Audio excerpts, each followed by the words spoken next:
Day 127, Sunday, March 19th. Leviticus 7 1-38 NKJV.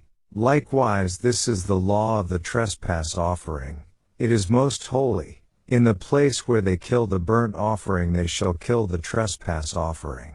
And its blood he shall sprinkle all around on the altar. And he shall offer from it all its fat.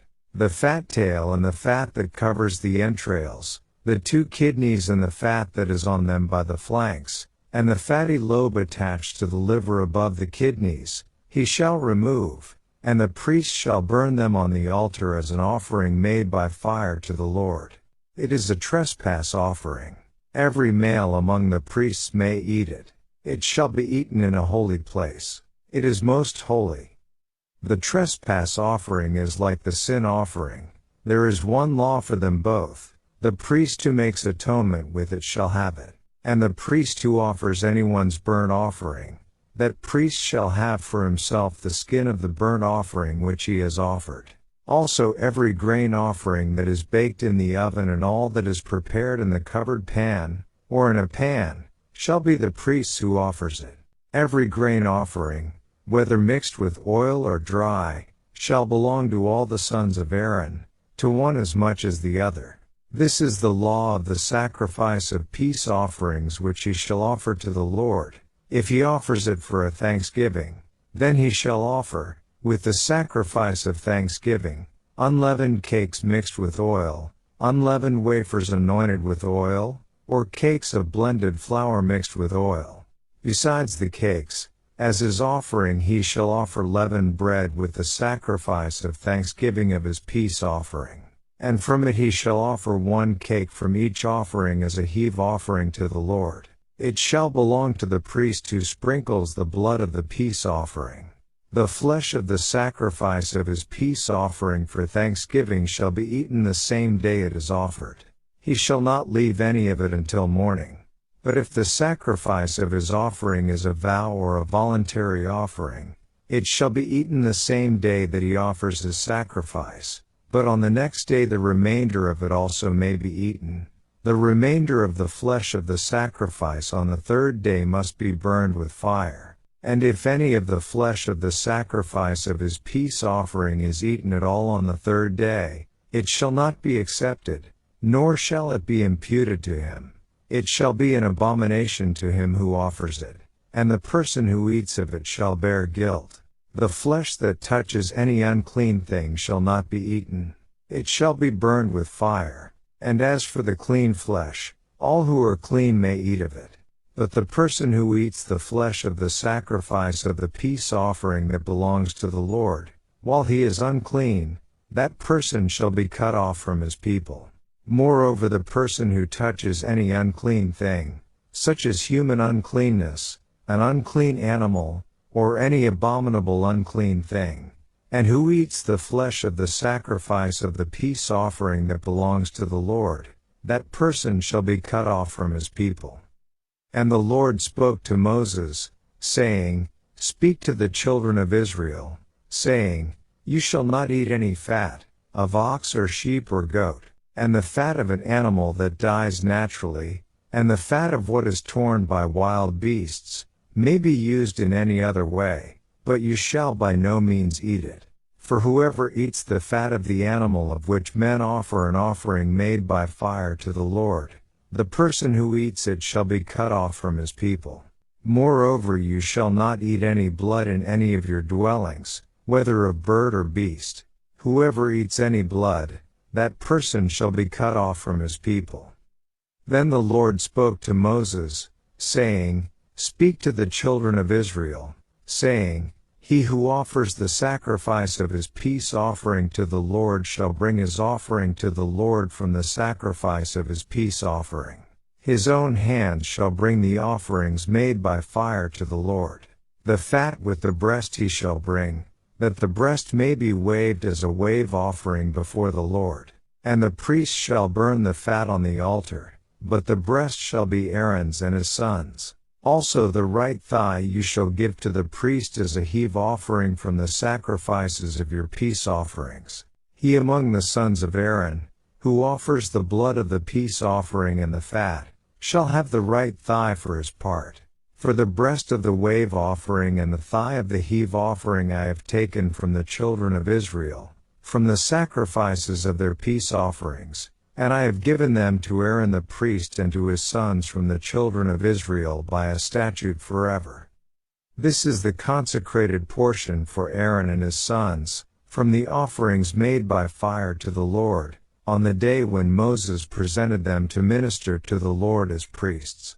The Lord commanded this to be given to them by the children of Israel, on the day that he anointed them, by a statute forever throughout their generations.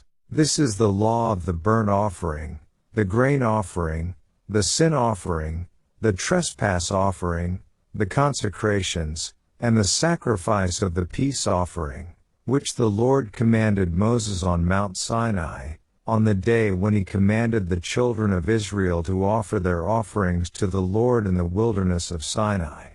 Daily Deep Dive.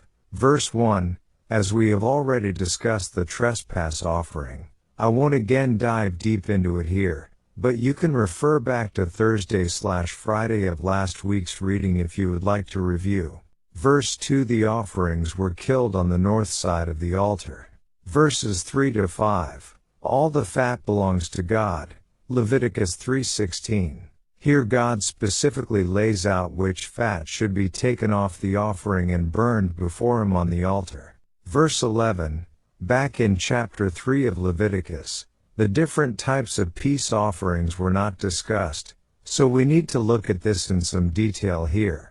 There were 3 different types of peace offerings. It appears that all of them were accompanied by feasting. 1 Kings 8:63-65, and great rejoicing. 1 Samuel 11:15. Verse 12. One type of peace offering was for the purpose of thanksgiving, also called the sacrifice of thanksgiving or sacrifice of praise. This was a free will offering that is given due to blessings that someone receives in their life. This can take a great many forms such as deliverance from illness, danger, and prison, as well as safety in travel, etc. In Psalm 107, the psalmist begins by listing a number of situations that God delivers his people from. Verses 1 to 21. Afterward the psalmist encourages them to offer sacrifices of thanksgiving. Verse 22. As we also see here in verse 12 of Leviticus, a grain offering accompanied the peace offering. Compare Leviticus 3:5, with some of the various forms found in Leviticus 2. Understanding the language of these offerings helps us to key in on phrases even in the New Testament such as Hebrews 13:15-16, where it tells us, therefore by him let us continually offer the sacrifice of praise to God, that is, the fruit of our lips, giving thanks to his name. But do not forget to do good and to share, for with such sacrifices God is well pleased. This verse has been tied to both the peace offer, sacrifice of praise, and grain offering, do good and to share. Verse 13, in addition to the unleavened cakes, the offerer was to bring leavened cakes as well. These were not to be burned upon God's altar as that was always prohibited. Compare Leviticus 2:11. In Leviticus 23:17, we again will see 2 leavened loaves that are part of the Pentecost wave offering. We understand these 2 leavened loaves as picturing the church, leavened because we all are sinners. I have no reason not to conclude that this leavened bread here represents the same thing. Sinful man feasting in peace with God, made possible by the perfect offering, Jesus Christ. Verse 14, the priest officiating the service, presents each of the types of bread as a heaving offering, and this becomes his, the priest's, portion, while the rest belong to the one who made the offering to be used for the feast with friends and family. Heave means a present, as offered up, Strong's, and indicated the motion of going up and down. This was essentially dedicated to God but afterward reserved for the officiating priest. Verse 16, the second type of peace offering is that of a vow. Unlike the Thanksgiving peace offering that was freely given due to God's blessings in one's life, this offering was due to a vow made to God. We are not required, not encouraged to make vows to God, but the Bible is clear. If you make one and God fulfills it, you are required to keep the vow. Here are some clear verses on the subject. Psalm 56:12. Vows made to you are binding upon me, O God, I will render praises to you. Psalm 116 says, verse 12, what shall I render to the Lord for all his benefits toward me? Verse 14, I will pay my vows to the Lord now in the presence of all his people. Verses 17 to 19, I will offer to you the sacrifice of thanksgiving, and will call upon the name of the Lord. I will pay my vows to the Lord now in the presence of all his people, in the courts of the Lord's house, in the midst of you, O Jerusalem. Praise the Lord. Proverbs 20:25 It is a snare for a man to devote rashly something as holy, and afterward to reconsider his vows. Ecclesiastes 5:4-5 When you make a vow to God, do not delay to pay it, for he has no pleasure in fools. Pay what you have vowed. Better not to vow than to vow and not pay. The last kind of peace offering was that which was a voluntary offering. It was offered voluntarily, not because of any particular blessing God bestowed, or for the fulfillment of a vow made, but rather out of an overflowing grateful heart to God for all his goodness, mercy, love, kindness, faithfulness, etc. Psalm 54:6 I will freely sacrifice to you. I will praise your name, O Lord, for it is good. Verse 19, take special note, you still had to be ceremonially clean to eat and partake in the peace offering. We are never to treat something that belongs or pertains to God as common or unclean. God is holy and everything pertaining to God requires a careful, thoughtful, and correct response/approach. Verses 23 to 27. Again, we see clearly outlined that the fat and blood may not be eaten ever. Verse 34. This tells us that a heave or wave offering is dedicated/given to God.